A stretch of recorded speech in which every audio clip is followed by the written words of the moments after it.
वाहिगुरु जी का खालसा वाहिगुरु जी की फतह। सत श्री अकाल, नमो बुधाय जमुन साथियों, अस्सलाम वालेकुम साथियों। वाइस सो मानवता न्यूज चैनल पर आप सभी का स्वागत है। मेघराज सिंह अमेरिका। साथियों, आप सब जानते हैं कि हम उठाते हैं गरीबों की आवाज, मजलूमों की आवाज, और आज की मुलाकात जिंदे लोगों के साथ। तो आज की मुलाकात हमारे प्रोग्राम में जो है बहुत सारे जो है मतलब जो सीनियर जुड़े हैं ऐसा हमारे साथ में, क्योंकि उन्होंने मुहिम भी चला रखे। तो आज की मुलाकात जिंदे लोगों के साथ, जिंदे हम उन्हीं को मानते हैं जो सच बोलना जानते हैं, वरना चुप रहना तो मुर्दे भी जानते हैं। तो आज जिंदे लोगों से मुलाकात कर रहे हैं, तो जो देखते हैं इन्होंने भारत में क्या कुछ किया है और क्या करने जा रहे हैं। तो इनका सबसे पहले स्वागत करते हैं, उसके बाद में हम प्रोग्राम स्टार्ट करते हैं। हमारे साथ में जुड़े सुरेश कुमार तंवर जी और मुबारक खान जी, एडवोकेट आशीष राज जी, और करमवीर जी, और शर्मिला जौहरी जी, और संजीव चौधरी जी। तो आप सभी का वॉइस ऑफ मानवता न्यूज चैनल पर बहुत बहुत स्वागत है जी। सत श्री अकाल, जय भीम सबको जी। नमो बुद्धाय, जय भीम जी। मैं चाहूंगा सबसे पहले एक एक मिनट का अपना परिचय दे दीजिए सब, फिर उसके बाद में सवाल जवाब करते हैं। शर्मिला जी, आप अपने बारे में बता दीजिए एक मिनट में जी, फिर उसके बाद सवाल करते हैं जी। जी जी। मैं शर्मिला जौहरी, मैं चंडीगढ़ से ही हूँ और समाज की वेदना को समझ रही हूँ, तभी समाज के लिए आवाज उठाने के लिए आगे आ रही हूँ। 2019 का जो इलेक्शन था लोकसभा का, वो मैंने भी फाइट किया था, क्योंकि इतनी हमारे समाज इतना पीछे रह गया है और ऐसे करप्ट लोग आगे आ रहे हैं जो समाज के लिए कुछ काम नहीं करना चाहते। वो आगे आते हैं राजनीति को अपना एक तरह से व्यापार समझ के, और हमें ऐसे लोगों को आगे आना पड़ेगा, क्योंकि समाज में जो हालत अब हमारी क्रिएट हो गई है, हमारे बच्चों के पास में जॉब नहीं है, इतना अपने पास सफिशिएंट पैसा नहीं है अपना व्यापार खड़ा कर सके, तो आवाज कौन उठाएगा? हम ही लोगों को आगे बढ़ना पड़ेगा, जिसको समझ में आ रहा है कि समाज वास्तव में बहुत पीछे पिछड़ गया हमारा। जी।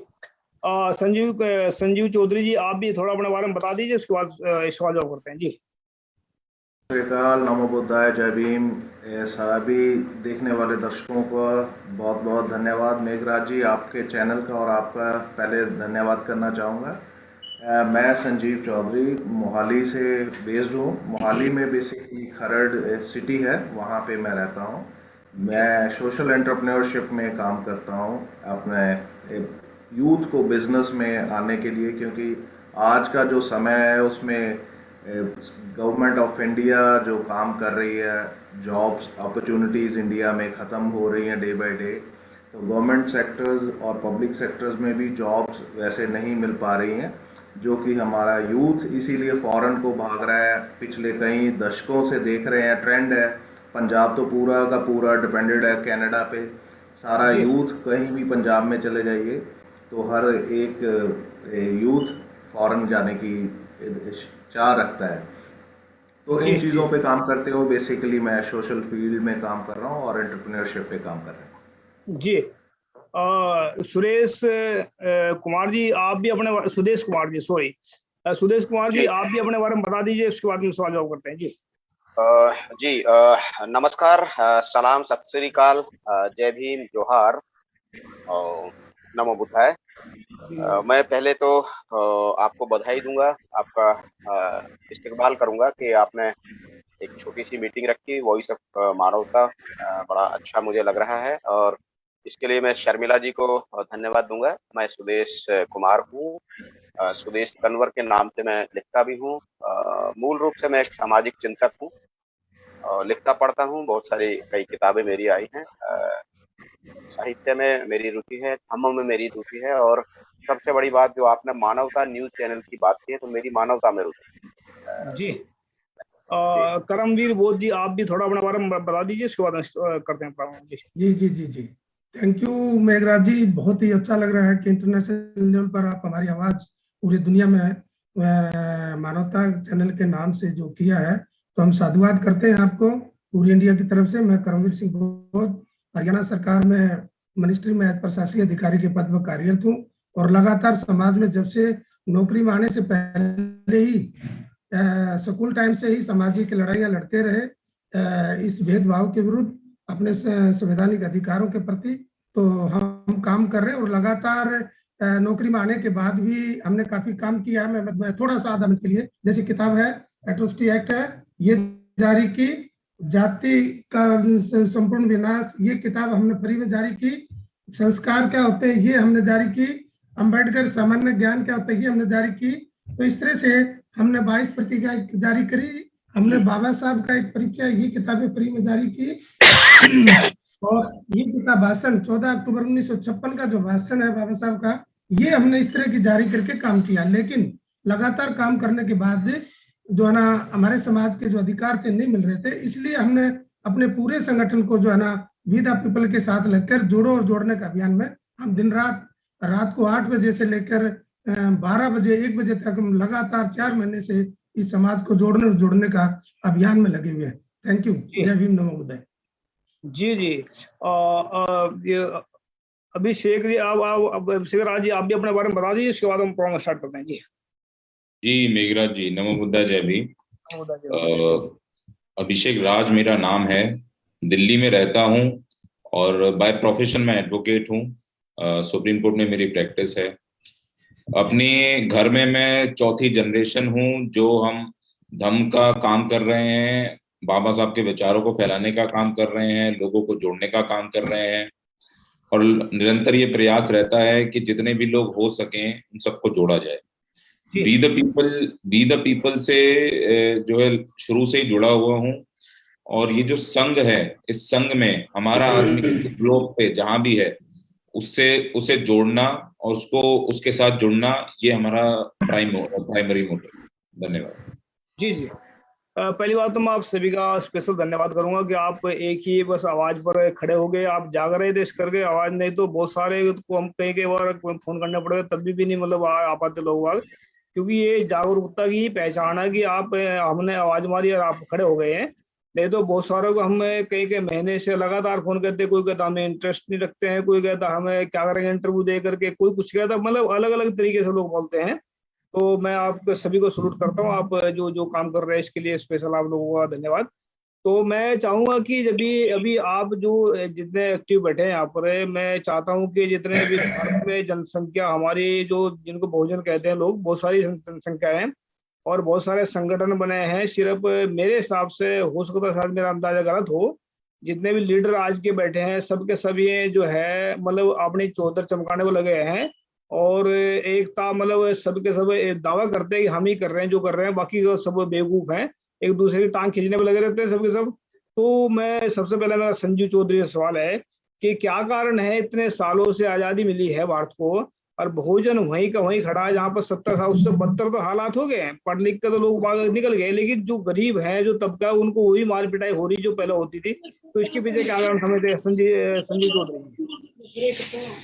थैंक यू मेघराज जी, आपने बहुत ही वैलिड सवाल पूछा है। इस पे जो इंट्रोस्पेक्शन, पहले तो हमें सभी जितना बुद्धिजीवी वर्ग को है वो अपना इंट्रोस्पेक्शन करना पड़ेगा।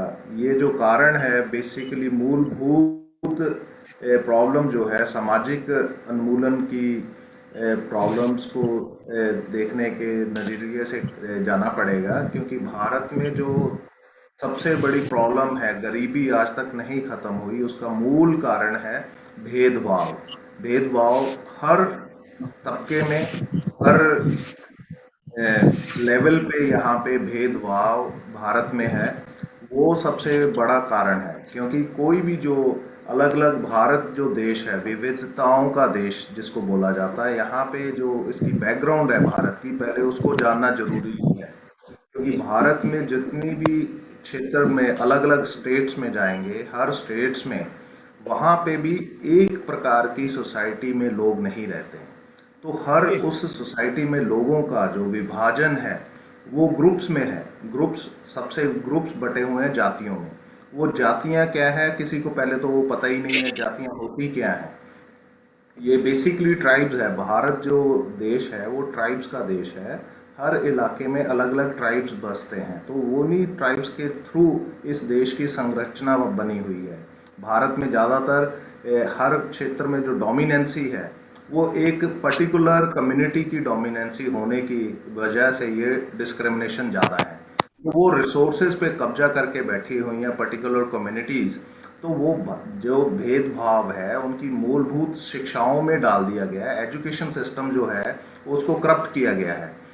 अगर हम सारा सिस्टम को आज़ादी के बाद देखें, उसके बाद भी यहाँ की जो सरकारों ने काबिज हुई हैं, देश की सत्ता पे जो काबिज हुए लोग, वो भी पर्टिकुलर एक कम्युनिटी के लोग ही काबिज हुए हैं। उन्होंने अपने ही स्वार्थ के लिए, सिर्फ अपने हितों की पूर्ति के लिए और अपनी कम्युनिटीज़ का बढ़ावा करने के लिए, उनके हितों की पूर्ति के लिए सारे के सारे रिसोर्सेज का दोहन किया है। आज वही कुछ हो रहा है। 70 सालों में उसका पोषक करती आई सरकारें, एक ही सरकार रही है, सबको पता है, उसका नाम लेने की ज़रूरत नहीं है। उसमें भी वही लोग थे जो आज के सत्ता में बैठे हुए लोग हैं, वो भी सेम कम्युनिटी और सेम कैटेगरी के लोग हैं।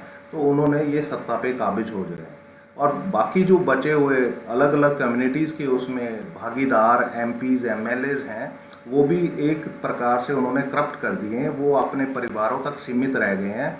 वो समाज का रिप्रेजेंटेशन नहीं करते हैं, ट्रूली रिप्रेजेंटेशन नहीं है।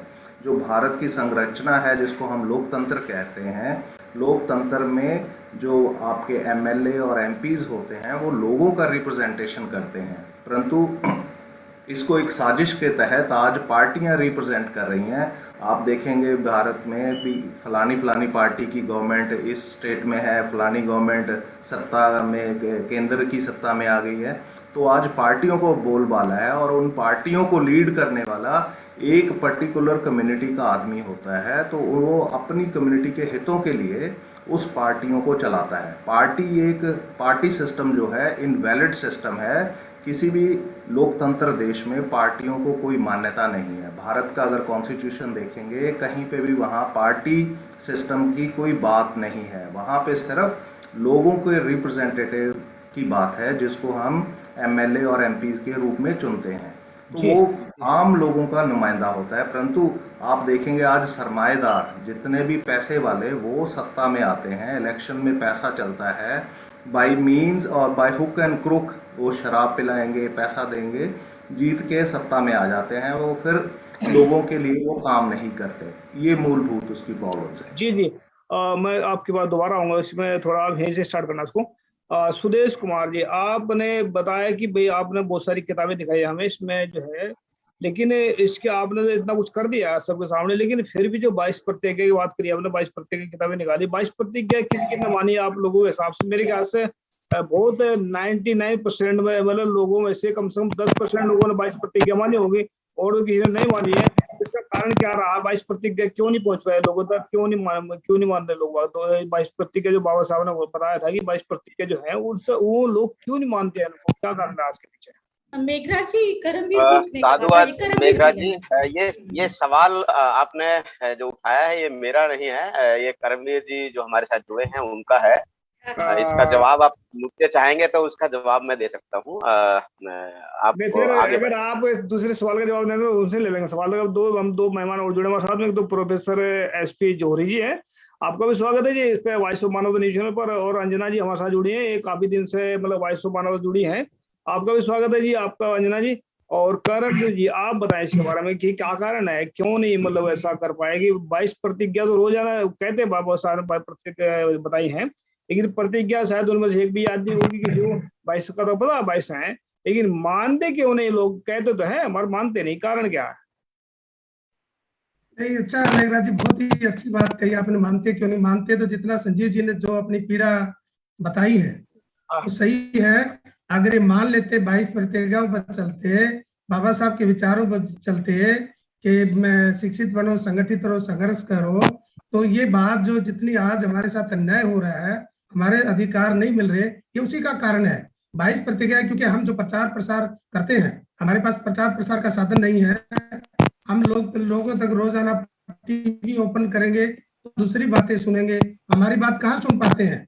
तो इसलिए ये कमी हमारे समाज में नहीं है, कमी उन लोगों में है जो बाबा साहब का दिया हुआ अधिकार को खाकर अपने घरों में चुपके बैठ गए लोग, बाहर नहीं निकलते, केवल अपनी बीवी और बच्चों तक सीमित हो गए। ये कारण है। हमारा समाज मानता है। मैं ऐसे एग्जाम्पल देना चाहूंगा कि हमारे लोगों ने, हमारी बहनों ने जेलों में बच्चे पैदा किए हैं। जो ने जेल में बच्चे चले गए, और वो जो प्रेग्नेंट थी वहां जेलों में, यानी उसने इस बात की चिंता नहीं करी कि मेरे पेट में बच्चा है। अपने समाज के लिए लोगों ने, हमारी महिलाएं जेलों में जो न जाने से नहीं रुकी। तो हमारा समाज को अगर हम ठीक ढंग से, हमारा जो कथनी और करनी में फर्क ना हो, तो हमारा समाज इकट्ठा होने के लिए तैयार है, लेकिन समय समय के ऊपर बार बार धोखा खाया है, बार बार इन लोगों का मोल होता है, बार बार किसी चीज पर रोज रेगुलर काम नहीं होता। इसलिए मेघराज जी, ये देश पूरा वर्ल्ड जो है ना, जो बाबा साहब जो बुद्ध का जो देश है, जो दूसरे देशों ने अपना लिया है, अब ये लोग जो विद द पीपल ने जो काम अभियान चलाया है, इसमें बहुत अच्छे अच्छे लोग आने शुरू हो चुके हैं। तो अगर हम जुड़ेंगे, इकट्ठे होंगे, तो तमाम चीजें जो है ना हमारी पूरी हो सकती है। जहां तक 22 प्रतिज्ञाएं हैं, ये लोगों में इतना भय बैठा दिया है कि कोई अपार शक्ति है वो चलाती है, और इसलिए उनको भय है, इसलिए 22 प्रतिज्ञाएं नहीं मानी जाती। लेकिन हमारे जो नेता हैं वो क्यों नहीं हमारी बात कर पाते, लेकिन दूसरी पार्टियों के नेता जो है वो क्यों नहीं कर पाते। हमारे नेताओं जो अगवा है, हमारे सामाजिक संगठनों ने क्या कहा कि वो सभी तालों की चाबी राजसत्ता है। भाई राजसत्ता कैसे मिलेगी, कितने लोगों से मिलेगी, तो ये कभी नहीं बताते। राजसत्ता की बीच में जो बातें हैं, जैसे आपने अपना विदेश में बैठ के जो है इंडिया की बात बताने की कोशिश की है कि इंडिया के अंदर क्या चल रहा है, तो इस तरह से रेगुलर काम नहीं किया हमने। हम दोस्त दूसरों को देते हैं, भगत सिंह पैदा तो हो लेकिन पड़ोसियों को पैदा हो, ये नहीं चलेगा। इसलिए इकट्ठा होना पड़ेगा। अगर आप इकट्ठा हो चुके हैं तो आपके अधिकार जो केवल मैं कहता हूँ आपके दलित और माइनॉरिटीज के और जो बहुजन समाज के नेता ही नहीं, आपके दूसरे समाज के नेता भी आपकी बात करेंगे। आप इकट्ठा होकर तो देखिए, कौन कहता है कि आकाश में छेद नहीं हो सकता। अरे यारो, एक बार तमन्ना से पत्थर फेंकने की कोशिश तो करिए। आप जैसे साथी जो विदेशों में बैठे हैं और जो ने पूरे देश के जो बाबा साहब का अधिकार खाया, वो इकट्ठा होने की मुहिम चलाइए। ये लोग तो आगे आगे आपसे हाथ जोड़ेंगे। जी जी जी, मैं चाहता हूँ कि सुदेश कुमार तंवर जी, आप इसके बारे में बताएं कि जितने लीडर बने बैठे हैं आज के डेट में, मेरे ख्याल से लाखों संगठन है, लाखों संगठन के लीडर। जनता तो सभी एक जैसी है, वो तो सुनने चली जाती है और वापस आ जाती है घर में सुन करके। लेकिन जो लाखों लीडर बैठे हैं वो चाहते हैं कि हमारे जैसा लीडर कोई है ही नहीं है दुनिया के अंदर, और बात करते हैं वो कि जो आजादी मिले सिर्फ हमारे थ्रू मिले, और दूसरे की बुराई करते हैं। तो ऐसे लीडरों के बारे में आप क्या कहना चाहते हैं, उनको क्या सबक देना चाहते हैं, उनको वो क्यों ऐसा कर रहे हैं? जब वो सबके सब बहुजनों की आजादी चाहते हैं तो लीडर आपस में क्यों नहीं आपस में बैठ कर एक साथ में, मतलब एक साथ में आंदोलन नहीं क्यों नहीं कर पाते? इसके पीछे क्या कारण है? धन्यवाद मेघराज जी, आपने बड़ा महत्वपूर्ण सवाल उठाया है। मैं करमवीर जी की बात से भी सहमत हूँ कि हमने 22 प्रतिज्ञाएं अपनाई नहीं, और जब हम इन सब बातों पर जिक्र करते हैं तो हमें अपने इतिहास की तरफ जाना पड़ेगा। जी, जब हम इतिहास की तरफ जाते हैं तो हमारा इतिहास दो तरह से बटा हुआ है। एक इतिहास वो है जो वास्तव में इतिहास है, और दूसरा इतिहास वो है जो पौराणिक इतिहास है, मनगढ़ंत इतिहास। जब आप वास्तविक इतिहास की तरफ जाते हैं तो आप देखेंगे कि वहां पे चाहे भले ही राजा महाराजा या जितने भी हमारे महापुरुष हुए, उन सबका एक ऐतिहासिक एक जमीन है उसकी। लेकिन जब हम पौराणिक इतिहास की बात करते हैं तो वहां पे कोई इतिहास नहीं है। वो जब चाहे मन से उसे इतिहास बना लेते हैं, जब चाहे मन से उसे पुराण बना लेते हैं। ये एक बड़ी दुविधा है भारत में। जी, इसका एक मूल कारण यह है कि यहाँ जो लड़ाई है वो दो स्तरों पर है। एक है समण, जिसको हमारे माननीय सुधीर राज सिंह जी समण बोलते हैं, जिसे हम लोग श्रमण भी बोलते हैं, और प्रकारांतर से आज वो समण जो है वो बहुजन हुआ है, इसे हम बहुजन बोल रहे हैं। मान्यवर काशीराम ने ये शब्द, हालांकि बहुत पुराना है, बुद्ध के जमाने का शब्द है, लेकिन मान्यवर काशीराम ने उस सारे समाज को जो दलित थे, पिछड़े थे, माइनॉरिटीज के लोग थे, उन सबको बहुजन बनाने की कोशिश की। ये पूरी लड़ाई समण और गैर समणों की है। जब आप उसके इतिहास में जाएंगे, जब उसकी खोज करेंगे, तो ये पता चलेगा कि वहीं से भेदभाव शुरू हुआ है। मैं आपको आपकी जानकारी के लिए बताऊं कि आज से हजारों साल पहले, यानी कि बुद्ध के जमाने से लेकर आज तक भारत में दो ही तरह की कम्युनिटी थी। एक वो थे जो समण थे, जो समता में विश्वास करते थे, समानता में विश्वास करते थे, इंसानियत में विश्वास करते थे, मानवता में विश्वास करते थे। दूसरे वमन थे। वमन का मतलब है जो हमेशा उल्टी दिशा में बहने वाले लोग, उल्टी बात करने वाले लोग, यानी कि आप कितना ही अच्छी बात करेंगे वो जरूर उसके पीछे तर्क और कुतर्क लेकर आएंगे। वो समस्या आज तक हमारे यहाँ बरकरार है।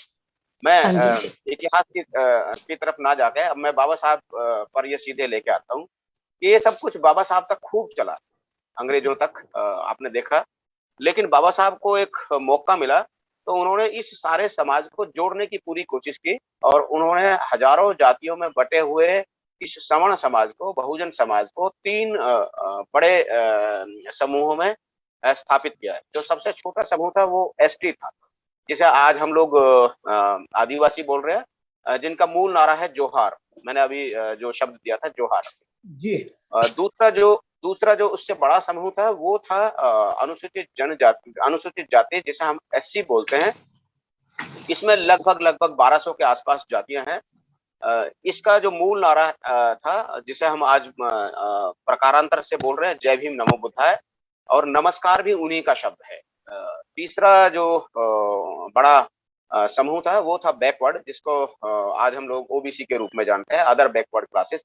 अब मजे की बात यह है कि अदर बैकवर्ड क्लासेस में सभी जातियां हैं, उसमें सिख भी हैं, उसमें मुसलमान भी हैं, उसमें सोकाल जो गैर सवर्ण है यानी कि बणिया भी हैं, ब्राह्मण भी हैं और क्षत्रिय भी हैं। लेकिन मजे की बात है कि उन्हें कोई समझना नहीं चाहता है। और जो हमारे यहाँ सबसे बड़ा जो अल्पसंख्यक समुदाय है वो है इस्लाम को मानने वाले लोग। इन सारे समूहों को बाबा साहब ने 4 संवैधानिक क्षेत्रों में बांटा, एसटी, एससी, ओबीसी और अल्पसंख्यक, या जिसे हम लोग कह सकते हैं कि धार्मिक तौर पर जो अल्पसंख्यक रहे वो, और बाकी जो समाज बचता है वो उसे हम गैर सवर्ण कह सकते हैं या उसे हम सामान्य समाज भी कह सकते हैं। जी। इन सारे समाजों को बाबा साहब ने एक बड़ी माला में पिरोया था, लेकिन चूंकि जैसे ही सत्ता आई तो सत्ता में आते ही वो जातियों में पुनः बिखरना शुरू हो गए। आप देखेंगे कि हमारे जितने भी जातियों के सर्टिफिकेट बने हैं उनमें सब में जातियां लिखी हैं।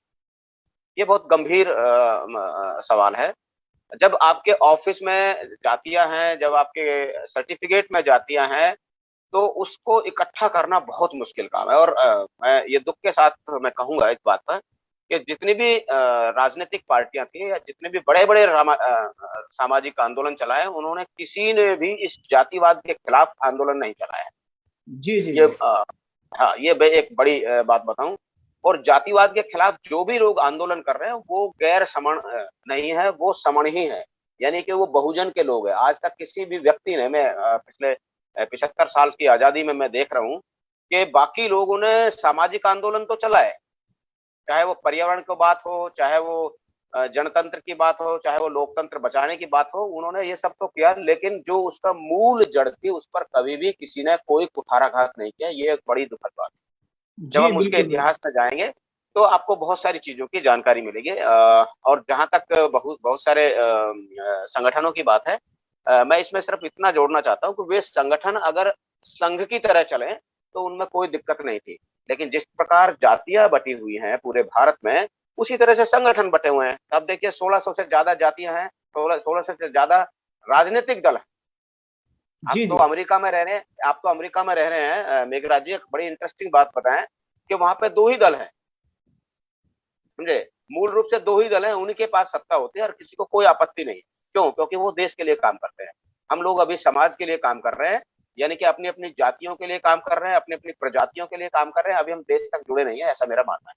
जी जी, मैं इसके बारे में हम बताएंगे आपको जाति कैसे खत्म की जा सकती है, और हमने इसके प्लान भी किया है बहुत। अभी आने वाले वक्त में हम प्लान रखेंगे सामने, आप सभी के सामने। जात पात को तो नाम, जात का नाम लेते आज भी घबराएगा, और जात का नाम लेकर भी मतलब आदमी बाहर नहीं निकल पाएगा। ऐसा सिस्टम लागू कर देंगे, इसको हम करेंगे आने वाले वक्त में, बताएंगे इसके बारे में क्या करते हैं हम। प्रोफेसर एसपी जोरी, आप अपना स्पीकर ऑन कीजिए, आप बताएं इसमें कि जैसे मतलब हम बात कर रहे हैं। पहली बात तो अपना आप परिचय दे दीजिए 1 सेकंड का, वो 1 मिनट में।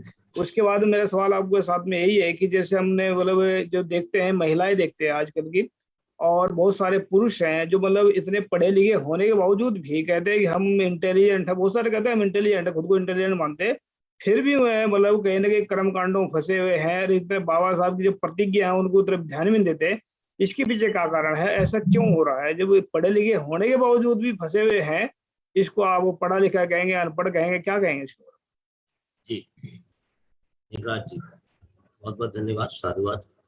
I am Professor S.P. Johari, ji teaching and guiding the students for pre-entrance examinations IIT since last 21 years.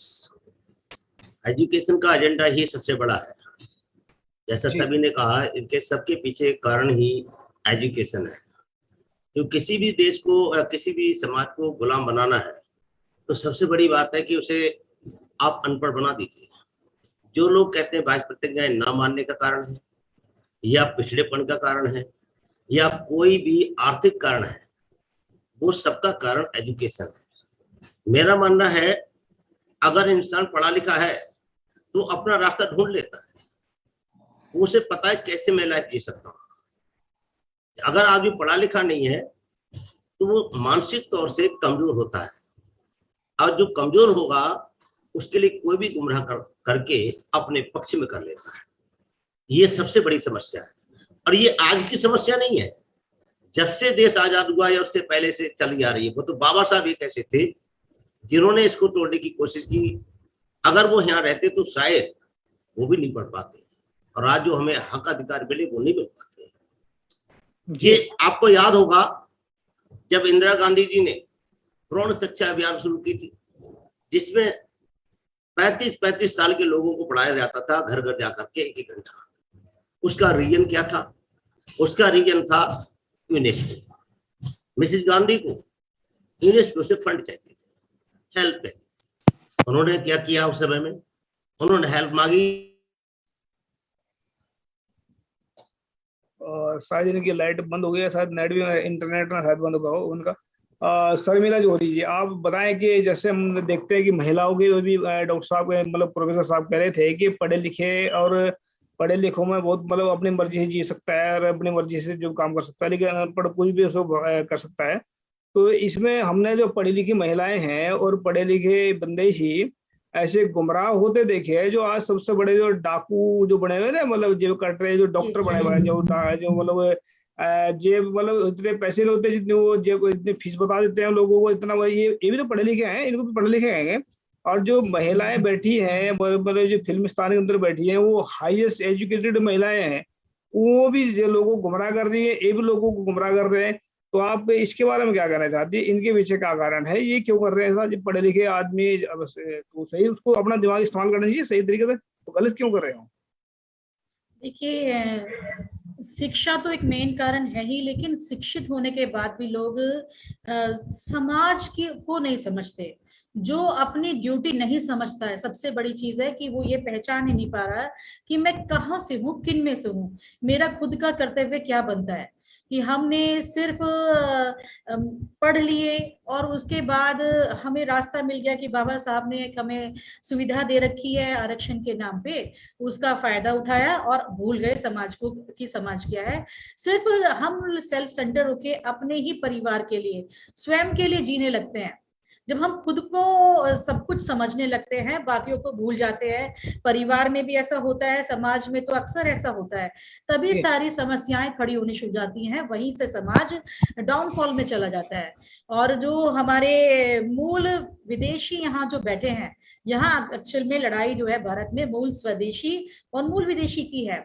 मूल विदेशी कभी नहीं भूल पा रहे हैं कि वो अपने आप को आज भी, आज की तारीख में भी सदियों से वो यहाँ पे सिर्फ अपनी स्थापना करने लगे हुए हैं। और हम ये जानते हुए भी कि हम यहीं के हैं और यहाँ पे ही हमारा जन्म हुआ, हमारे पूर्वज इसी देश से थे, लेकिन हम अपने कर्तव्यों को उनके प्रति भूल जाते हैं।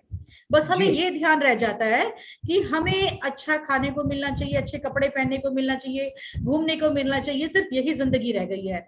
इसके ऊपर हम सोचना ही नहीं चाहते। जब हमें समझ में आता है ना कि हमारे समाज की कुछ वेदना है और समाज को कैसे चलाया जाए, जब समाज को चलाना सीख जाते हैं तो सारी समस्याओं का समाधान निकलने लगता है। जैसे अभी हमने वी द पीपल के नाम से जो संघ की स्थापना की है, उसका मेन उद्देश्य यही है कि हम लोगों को जागृत करने का काम कर रहे हैं कि आप समण हो, बहुजन हो, ये समाज आपका है, ये देश आपका है, इसके लिए हमें काम करना है। बाबा साहब हमें रास्ता दिखा के गए हैं, उनके केवल बाबा साहब का नाम ही नहीं गाना, उनको कोई हमने देवता नहीं मानना। बुद्धा का जो रास्ता है, हमें उस मार्ग पे चलते हुए बाबा साहब के जो उन्होंने हमें हक अधिकार दिए, अपना फर्ज निभाते हुए, बाबा साहब के हर एक कहे शब्द, बाबा साहब का हर काम उनकी जिंदगी में जो रहा, वो हमारे बहुजनों के लिए एक रास्ता था, एक दृश्य था कि वो उन्होंने करके दिखाया कि तुम्हें भी ये करना है। पर हम वो तो भूल ही जाते हैं कि हमारा बाबा साहब के प्रति भी वो ये ध्यान रखते हैं कि उन्होंने हमारे लिए करा, ये उनका फर्ज बनता था। उस टाइम पे उन्हें बड़े मौके मिल गए, कैसे भी मिले, अंग्रेजों ने करा, लेकिन आज हम लोग उनके प्रति जो हमारा फर्ज बनता है उसको भूल जाते हैं। जिस दिन हमने बाबा साहब को ठीक से समझ लिया, पढ़ने लिखने के बाद भी लोगों को गुमराह होते हुए देखा है हमने, क्योंकि हम उस व्यवस्था के साथ जुड़े हैं जहां हम यही भूल जाते हैं, उनके लाइफस्टाइल को अपना लेते हैं, लेकिन वो समाज के लिए क्या करते हैं उसको नहीं अपनाते हैं।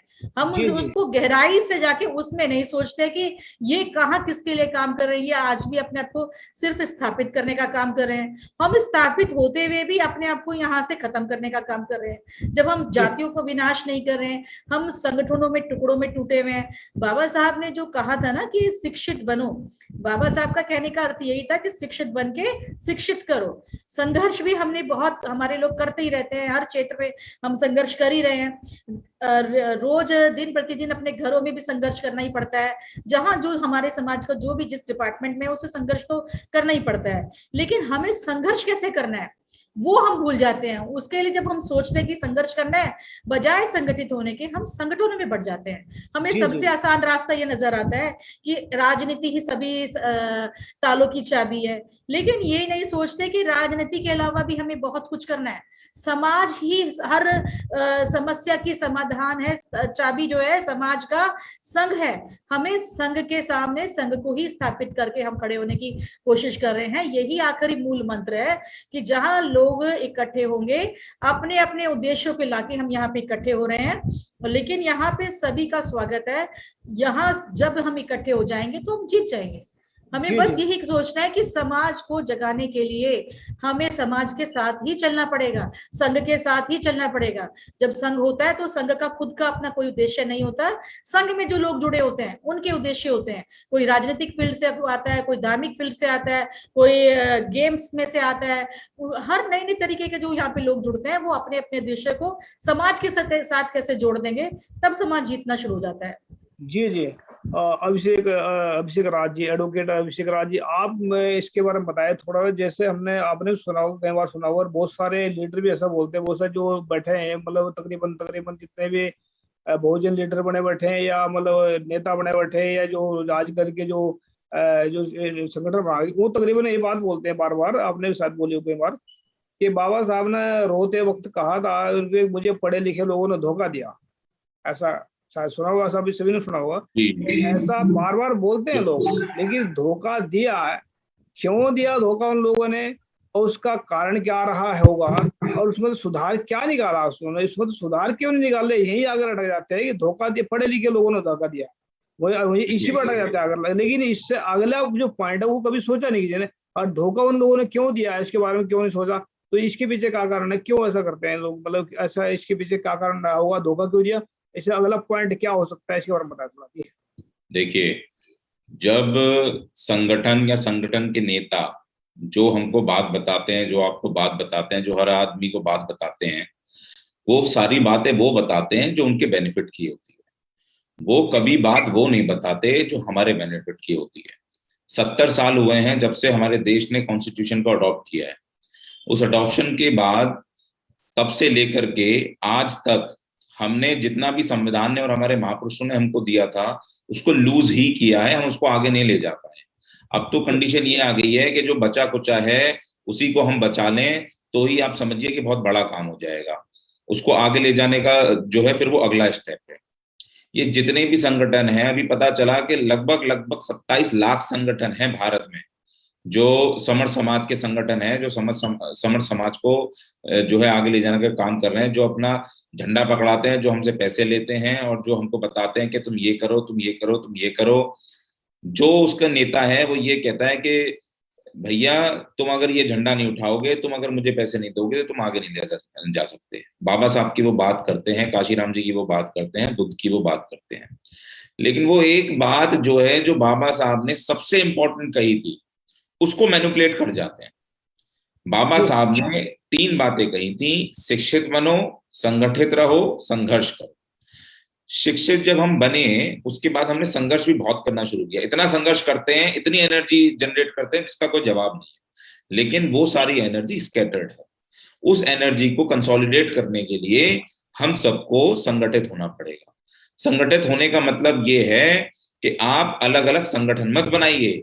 आपने ये जो लाखों संगठन बना दिए हैं, इन संगठनों से हटके आपको एक साथ इकट्ठा होना पड़ेगा। क्या बाबा साहब ने ये कहा था कि भैया संगठन बना लेना संगठित होने के नाम पे?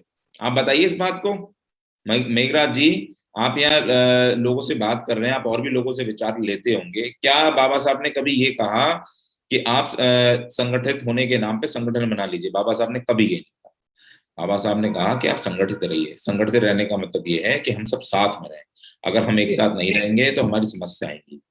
अब आते हैं आपके मूल प्रश्न पे कि जो है, हम जितने भी लोग हैं यहाँ पे, और और बाबा साहब ने जो बात कही कि मुझे मेरे पढ़े लिखे लोगों ने धोखा दिया, जी, ये बात आपकी सही कही जा सकती है कि बाबा साहब ने जो कहा उन्होंने सही कहा, क्योंकि उनका एक दर्द था जो ठीक है।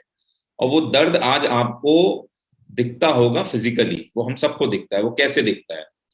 जिस आदमी ने एक बार, आज के कॉन्टेक्स्ट में अगर हम बात करें तो आज के कॉन्टेक्स्ट में आपको बताता हूँ, जिस आदमी ने एक बार रिजर्वेशन लिया, रिजर्वेशन लेकर के वो आगे नौकरी गया, नौकरी लेकर के उसने अपना घर तो भरा, लेकिन वो ये सोच गया, वो ये भूल गया कि जिस सोसाइटी से वो आता है वो भी उसी का घर है। उसने अपने घर में सुख सुविधाएं दी, लेकिन वो ये भूल गया कि जहां कि वो जो जिस दफ्तर में जा रहा है, वो जिस ऑर्गेनाइजेशन में काम करने जा रहा है, वो जो है वो रिप्रेजेंटेशन कर रहा है उन लोगों की जिनको ये मौका नहीं मिला है। तो इसलिए कायदे में अगर उसने जो है एक 100 यूनिट का काम किया, तो उसको कम से कम 50 यूनिट अपनी सोसाइटी को देनी चाहिए थी, जिसको हम पे बैक टू सोसाइटी बोलते हैं। बाबा साहब ने कहा था कि अगर मेरे समाज में 10 डॉक्टर, 20 वकील, 30 इंजीनियर हो जाएं तो मेरे समाज को कोई नहीं हरा सकता। लेकिन आज तो लाखों की संख्या में इंजीनियर्स हैं, लाखों की संख्या में डॉक्टर्स हैं, लाखों की संख्या में वकील हैं, लेकिन फिर भी हम बार बार हार रहे हैं। क्यों? क्योंकि लोगों ने पे बैक टू सोसाइटी करने का काम बंद कर दिया, उस काम को बिल्कुल तवज्जो नहीं दी। पे बैक टू सोसाइटी जब तक हम नहीं करेंगे, तब तक ये जो बात है कि पढ़े लिखे समाज ने धोखा दिया है, ये अपनी जगह एकदम फर्मली खड़ी रहेगी। इस बात को कोई नहीं हिला सकता, क्योंकि जिन लोगों ने सुख सुविधाओं को भोगा, जिन लोगों ने जो है जो संविधान ने हमको दिया उसको लेके आगे बढ़े, उन्होंने वापस दूसरे लोगों को देने का काम ही नहीं किया। और ये बात एकदम ठीक आती है कि जब तक हम पे बैक टू सोसाइटी नहीं करेंगे, तब तक हम जो है लोगों की उस बात को सिद्ध करते रहेंगे, बाबा साहब की उस बात को सिद्ध करते रहेंगे बार बार कि हमको हमारे पढ़े लिखे समाज ने धोखा दिया है। अब आपने बोला कि इससे अगला स्टेप क्या हो सकता है? इसमें अगला स्टेप ये हो सकता है कि बाबा साहब की जब हमने बातें मानी है, तो हमको उसको, बाबा साहब की जितनी बातें हैं वो एज होल माननी पड़ेगी। हम पिक एंड चूज नहीं कर सकते हैं कि हम ये बात मानेंगे, वो बात नहीं मानेंगे, क्योंकि उनका जो विजन था वो बहुत आगे था। भगवान बुद्ध का जो विजन था वो बहुत आगे था। भगवान बुद्ध ने जब पूरे देश में उस समय में जब संसाधन नहीं हो सकते थे, कम्युनिकेशन की कोई इतने एडवांस टेक्नोलॉजी नहीं होती, तब जो है इतना बड़ा संघ बना के इतने सारे लोगों को जोड़ दिया, और उसी संघ को बाबा साहब ने हमारे संविधान में उतारा। तो हमारी ये ड्यूटी बनती है कि हम भी उसी रास्ते पे चलें जो हमारे महापुरुषों ने हमको बताया। भगवान बुद्ध ने संघ दिया, बाबा साहब आगे लेके गए, हमारी ड्यूटी है कि हम उस संघ को आगे लेकर के जाएं। और क्योंकि जब हम उस संघ को आगे लेकर के जाएंगे तो संघ में व्यक्तिवाद नहीं होता है। कोई एक व्यक्ति हमको नहीं बता सकता कि आपको ये करना है और ये नहीं करना है। यहाँ कलेक्टिव डिसीजन होगा। तो जब हम संघ को आगे लेकर के जाएंगे तो पे बैक टू सोसाइटी भी अपने आप होगा। उस संघ में से सारी धाराएं निकलेंगी। जी धन्यवाद। अंजना जी, आप इसमें जो सारी डिबेट हो रही है इसके ऊपर क्या कहना चाहती हैं अपने तरफ से? थोड़ा आप भी बताएं जी, अंजना जी। सर, जो सर ने कहा बिल्कुल ठीक है सर, बिल्कुल ही सहमत हूँ मैं। क्यों, जो भी है ना, अपने खुद के पढ़े लिखे लोग हैं, जितने भी समाज में अपने बहुत ज्यादा है, अपना खुद ही समाज अपने लिए नहीं कर सकता, क्योंकि वो अपने लिए लगता, जैसे मैंने बन गई कुछ तो मैं अपने लिए ही करूंगी, किसी और के लिए नहीं करना। अपने लिए ही सब कुछ। उसने ये नहीं पता ना, इतिहास ही नहीं पता समझ लो। जो इतिहास भी पता हो भी, बाबा साहब ने कितना बलिदान दिया अपने लोगों के लिए। बनने तो वो भी कुछ सब कुछ बन सकता था, वो क्या कुछ कर नहीं सकता था क्या? किस लिए उसने समाज के लिए किया? जी ये लोग सोच के चले ना तो सब कुछ सुधर सकता है जी। जैसे ही लगा लो, मैं नहीं पढ़ी इतनी, ठीक है, मैं नहीं पढ़ी इतनी, लेकिन मुझे इस बात का पता है भाई, जो पढ़े लिखे लोग करना चाहे ना, करना चाहे किसी चीज को, या अगर एक बात को मतलब ये समझने चाहे कि हमारे समाज के लिए हमने क्या करना है, लेकिन बलिदान तो देना पड़ेगा जी। अपने लिए तो हर कोई करता है, समाज के लिए करके दिखाओ ना कोई। समाज के लिए करो तो मुद्दा है ना, तभी जी बढ़ सकता कोई। विशाल आदमी जब भी बनेगा। जैसे बाबा साहब ने समाज के लिए किया, बाबा साहब आज इतिहास में है हमारा आदरणीय, हमारा लेख, यानी कि हमारा जन्मदाता, जन्म के लिखने वाला वही है, जी किस्मत को लिखने वाला वही है। जी जी जी। अंधविश्वास ने फैला दिया ना, अंधविश्वास ने। अब तो नए नए देवता बना रखे लोगों ने। चलो उनको छोड़ दीजिए, अंधविश्वास देवते ने। बना रखे या वो राक्षस बना रखे, उनको छोड़ हाँ दीजिए उनको। अभी मैं एक दो बातें ऐड कर देता हूँ इसमें सभी के सामने जो भी है। देखो इसमें जात पात तो ये खत्म कैसे होगी? ब्राह्मण इसको जात को छोड़ते नहीं छोड़ते वो अलग बात है, उनको उनको पकड़े रहने दो, क्योंकि जात पात ने तो इंसान को, एक जात पात एक एटम बम से भी ज्यादा खतरनाक है। क्योंकि हाँ एटम बम से खतरनाक इस करके है कि जो जिनको नीच जात का बनाया है ना, हराम खोरों उसको कहते हैं, जो मतलब किसी दूसरे के हिस्से की खाता है या दूसरों के छीन करके खाता है, भीख को, वो जो भी समझ लीजिए इसको, उन्होंने बनाया है। लेकिन जिन्होंने जो नीच जात के वो हीन भावना में फंसे हुए हैं, और जो उच्च जात के जिनको बनाया वो घमंड में फंसे, दोनों के लिए ही खतरनाक है जात पात ये। तो ये जात पात को हम खत्म कैसे करेंगे? अभी हमारे पास प्लान है, हम बताना चाहते हैं सभी के सामने। एक तो ये जात पात के सबसे पहले तो आप लोग जो ने ये जो सर और मैडम बोलते हैं, आपस में सत्कार देते हैं दूसरे को, ये जरूरी है, देते रहे सत्कार, कोई बात नहीं। लेकिन भाई और बहन, अपनी घरवाली या घरवाले को छोड़ करके एक दूसरे को भाई बहन बोले, तो मेरे ख्याल से ये जो जात पात का है ये कमजोर पड़ जाएगा। यहाँ पर भाई और बहन अगर सर और मैडम बोलते रहेंगे दूसरे को, तो आपके बीच में दीवार खड़ी रहेगी वही। क्योंकि सर और ये साहब, और जब अगर एक साहब होगा तो दूसरा चेला होगा, साहब और चेला एक नहीं हो सकता कभी, लेकिन भाई भाई एक हो सकते हैं। तो सर और मैडम को छोड़कर अगर भाई बोलना गलत लगा तो ब्रदर बोल रहे, सिस्टर बोल रहे, तो दूसरे पहला पॉइंट तो ये है कि भाई और बहन का इस्तेमाल करें। दूसरी बात है सच्चाई और ईमानदारी। सच्चाई और ईमानदारी को संघ के साथ अगर जोड़ लेंगे तो मेरे ख्याल से आप जिस काम को 100 दिन में पूरा करना चाहते हैं वो आप 1 दिन में पूरा कर पाएंगे। सच्चाई और ईमानदारी एक इतनी महत्वपूर्ण जिंदगी में होती है। सच्चाई और ईमानदारी इंसान के तो अंदर से अहंकार, घमंड, लालच जिसको खा जाता है, तो सच्चाई और ईमानदारी को उसमें अपनाएंगे तो मेरे ख्याल से सभी ये संघ जो है सबके सब साथ में आ जाएंगे। और दूसरा प्लान हमारा ये है कि जो हम बताना चाहते हैं कि प्लान हम क्या कर रहे हैं कि भारत के लोगों को हम कैसे आजाद कराएंगे इस मनवादी चुंगल से, और उनको कैसे, मतलब हमने भी प्लान किया इसके पीछे कि आजादी मानव रखा नाम उसका। ये जो वॉइस ऑफ मानवता न्यूज चैनल, ये हमारा अकेले का नहीं है, आप सभी का है, और गरीबों का, मजलूमों का, सबका है। तो ये वॉइस ऑफ मानवता से ही एक संगठन चलागा, आजादी मानवता की आजादी क्या है, उसमें हमें 1 करोड़ लोगों को जोड़ेंगे साथ में। 1 करोड़ से सिर्फ हमने क्या करना है, 1 महीने में सिर्फ 100 रुपए लेने एक आदमी से। तो 1 करोड़ का जो है, जब हम 1 करोड़ 100 करोड़ रुपए होंगे हमारे पास में, तो 100 करोड़ का हम क्या करेंगे, हम 25 करोड़ के 2 हॉस्पिटल बनाएंगे। एक इलाका लेंगे हम जहाँ पर 25 करोड़, जहाँ पर फ्री इलाज होगा, और 25 करोड़ का बनाएंगे हम वहाँ पर 2 बड़े बड़े जो स्कूल बनाएंगे जहाँ पर फ्री एजुकेशन होगा। और 10 करोड़ जो है हम रखेंगे जो लोगों की भलाई के लिए रखेंगे, जहाँ पर कहीं आग कुदरती आपत्ति आती है। और 5 करोड़ उन लोगों को देंगे जो हम जो पैसा इकट्ठा करके देंगे, क्योंकि वो भी लोग अपने घर से निकलेंगे जो पैसा। लेकिन 20 करोड़ जो होगा हम देंगे लोगों को रोजगार के लिए, जो रोजगार 1-1 लाख रुपए में अपना रोजगार खड़ा कर सकते हैं। और 15 करोड़ के लिए हम रखेंगे फिल्म, अपनी जो फिल्म है, जहाँ से जो नफरत फैली हुई है, ये फिल्मिस्तान से फैली है। जितनी भारत में आज हाहाकार मची है, जितने भारत आज गुलामी में फंसा हुआ है, ये फिल्मों की वजह से फंसा हुआ है।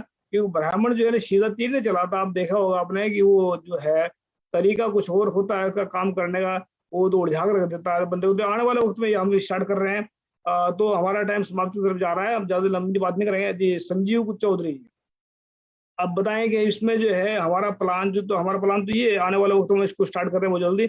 और हमने इसके ऊपर शायरी भी लिखी है कि गरीबों की ही मेहनत से हम भारत की गरीबी मिटाएंगे और भारत के ही गरीबों को हम एक दिन भारत का बादशाह बनाएंगे। ये उन्हीं की मेहनत से बनाएंगे, चोरों की मेहनत से बनेगा नहीं बादशाह। चोर तो आप इस पर 1000 करोड़ आ जाए, 50,000 करोड़ आ जाए या लाख करोड़ आ जाए, चोर तो चोर ही रहना है। चाहे वो या धरती के ऊपर बैठे रहे, चाहे चांदी के ऊपर चले जाए, उनको कभी शांति नहीं मिलने वाली है। ना वो किसी को, दूसरों को छीनने वाले को कभी शांति नहीं मिलती है। जो आप भारत ने कंगाल कर दिया, कहाँ जाएंगे छीन करके? धरती है ये, आसमान मतलब आसमान भी वही है, लेकिन पैसे भी है, लेकिन पैसे लेकर कहाँ जाएंगे? तो मर जाएंगे जाकर, तो फिर जुगत रह जाएगा। लेकिन गरीबों को हम भारत का बादशाह बनाना चाहते हैं। ये तो आप इसके प्लान के ऊपर क्या कहना चाहते हैं? ये हमारा प्लान है। टाइम तो सवाल तो मेरे पास बहुत सारे थे, लेकिन टाइम हमारे साथ समाप्ति की तरफ लगा। मैं आप सभी का निर्णय जानना चाहता हूँ कि प्लान के कैसा रहेगा। अगर इसमें चेंज करना पड़ा तो इसमें कर सकते हैं, तो आप लोगों को सलाह करेंगे चेंज में। संजीव चौधरी जी बताएं इसके बारे में क्या है। जी मेघराज जी, बहुत खूब, आपका प्लान तो बहुत अच्छा है। नो डाउट हमें एजुकेशन विदाउट फी, बिना फीस दिए एजुकेशन सभी के लिए चाहिए, और सेम हेल्थ केयर सेक्टर। इसमें मैं सबसे पहले आपको ये एक छोटी सी चीज़ ऐड ऑन करना चाहूँगा।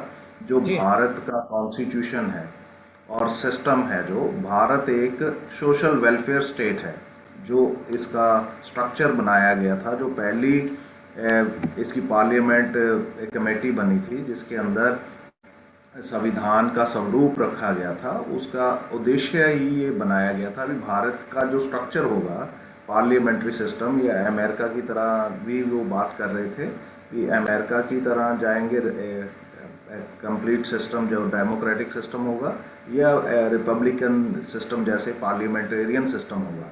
तो उस सिस्टम में जो संविधान की प्रारूप पेश किया गया था, वो भारत का जो है सोशल सिस्टम को लेके चला था। अभी भारत एक सोशल वेलफेयर स्टेट है, ना कि एक कैपिटलिज्म सिस्टम है।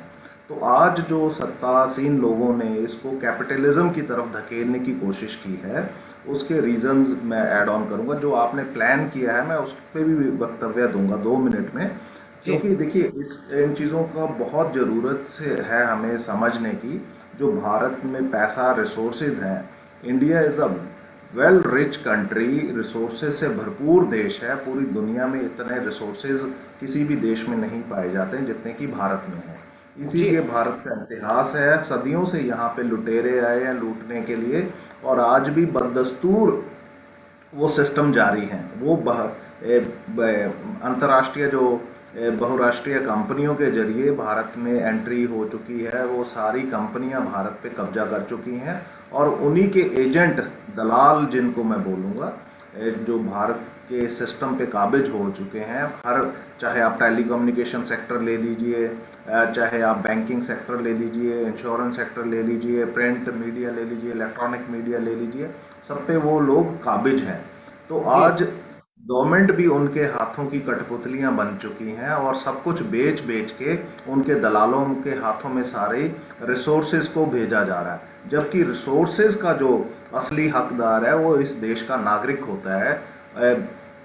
बट अफसोस भारत के जो नागरिक हैं वो जागरूक ही नहीं है। जो जागरूक हैं, जो आपने 2 सवाल वैलिड सवाल पूछे थे, उनमें भी मैं कुछ ऐड ऑन करना चाहता था। भी जो रीज़न आपने पूछा था, भी भारत के पढ़े लिखे लोग जो डॉक्टर, इंजीनियर्स या वकील भी हैं, वो पढ़ लिख के अपने लोगों को क्यों लूट रहे हैं? सबसे बड़ी रीज़न भी वही है जो मैंने पहले स्टार्टिंग में बताया था, क्योंकि भारत के जो लोग हैं वो अपने अपने ग्रुप्स में बटे हुए हैं, वो अपनी कम्युनिटीज़ में बटे हुए हैं। तो वो आम लोगों के साथ अपने आप को कनेक्ट नहीं करना चाहते।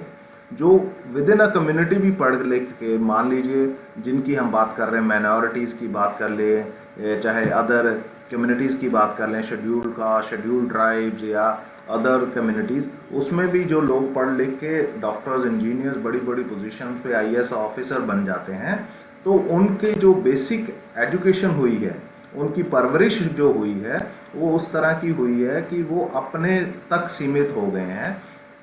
तो उनका लालच इतना भर गया अभी, बस ये चीज़ें मैं लूट के बस अपने परिवार और अपनी फैमिली भी अपनी बीवी बच्चे तक सीमित है। वो ना अपने भाई बहन और ना अपने रिश्तेदारों को भी वो रिसोर्सेज नहीं बांटना चाहते। तो ये परवरिश का माहौल है। और जो आपने दूसरा सवाल पूछा था, भी एजुकेटेड लोगों ने बाबा साहब को धोखा दिया और आज भी दे रहे हैं। तो उसका रीज़न ये है क्योंकि उनकी परवरिश में ही प्रॉब्लम है। जब हम मिशन की बात करते हैं, भी 26-27 लाख संगठन अभिषेक जी ने बताए हैं, भी आज भारत में बहुजन लोगों को लेके बाबा साहब के नाम पे ये संगठन बने हुए हैं, परंतु उन संगठनों के जो मालिक हैं, मैं मालिक बोलूँगा ना कि वो रिप्रेजेंटेटिव, वो स्वयंभू मालिक बने हुए उन संगठनों के, वो अपने बच्चों को तो मिशन में नहीं लेके आते। सबसे बड़ी प्रॉब्लम है, कोई भी मिशनरी, जितने भी मिशनरी लोग होंगे वो अपने छोटे बच्चों को उस मिशन में नहीं लेके आते। जब वो बच्चे मिशन में बचपन से नहीं आएंगे तो उनको ना बाबा साहब की कोई बात समझ आएगी, ना मानवता की कोई बात समझ आएगी, ना समाज की कोई बात समझ आएगी। उनकी परवरिश भी अलग जगह पे हो रही होती है। उनके बच्चे बाहर के सिस्टम में पढ़ रहे होते हैं, फॉरेन में पढ़ाई हो रही है। जो बड़े बड़े नेता, उनके बच्चे अमेरिका, इंग्लैंड, यूके, अलग अलग देशों में पढ़ाई कर रहे हैं, कनाडा में हैं। तो वो बच्चों को उसी तरह की परवरिश की जाती है, भी सेल्फ सेंट्रिक होके वो अपने तक सीमित रह के बनते हैं और बड़े होके फिर वो नेता बन जाते हैं। तो इसलिए उनका समाज से और लोगों से कुछ लेना देना नहीं होता है, तो इसीलिए वो लूटते रहते हैं। सेम जो डॉक्टर इंजीनियर बनते हैं, उनके बच्चे भी दूसरे समाज से उनको कोई लेना देना नहीं होता है, इसलिए वो समाज की परवाह किए बिना डिग्रियां तो ले लेते हैं, परंतु वो काम सिर्फ पैसा लूटने का करते हैं। तो ये इनके रीज़न है। जब तक हम अपने बच्चों को नहीं लेके आते, मैं एक छोटा सा एग्जांपल दूंगा। आप यहाँ पे बैठे हैं सिख स्वरूप में, सर पे पगड़ी बांधी हुई है, केस रखे हुए हैं, दाढ़ी, और ये बड़ा स्वरूप आप छवि दिखा रहे हैं। तो ये मैं 101% श्योर हूँ, क्योंकि आप बचपन से अपने माँ बाप के पद चिन्हों पे चलते हुए गुरु घरों में जाते होंगे, गुरुद्वारा जाते होंगे, पाठ करते होंगे, तो इसीलिए आपने सिक्खी का स्वरूप धरा है, क्योंकि आपके ये गुण बचपन से ही आए होंगे, तभी आप उसको फॉलो करते आगे बढ़ रहे हैं।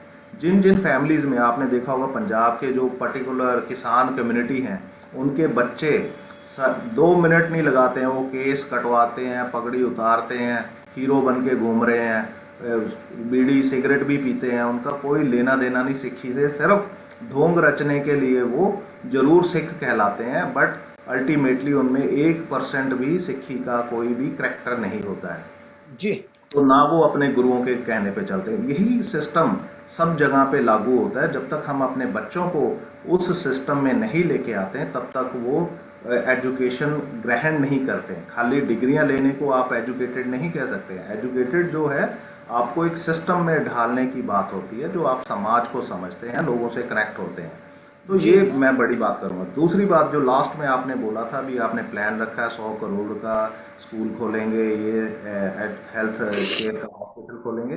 देखिए, ये एक फिजिबल मूवमेंट नहीं है जो आप सोच रहे हैं। 100 करोड़ रुपये कोई बहुत बड़ी बात नहीं है। 100 करोड़ एक छोटा सा अमाउंट है, सुनने में तो बहुत बड़ा लगता है। अगर बिजनेस सेक्टर में बात करेंगे तो यहाँ पे भारत में ही इतने छोटे छोटे कस्बे, जो पंजाब से अगर बिलोंग करते हो, मैं अगर आपको बताऊं तो जो कस्बे होते हैं, आपने नाम सुना होगा गढ़शंकर, नवा शहर तो डिस्ट्रिक्ट हो गया, ऐसे छोटे छोटे कस्बे भी हैं।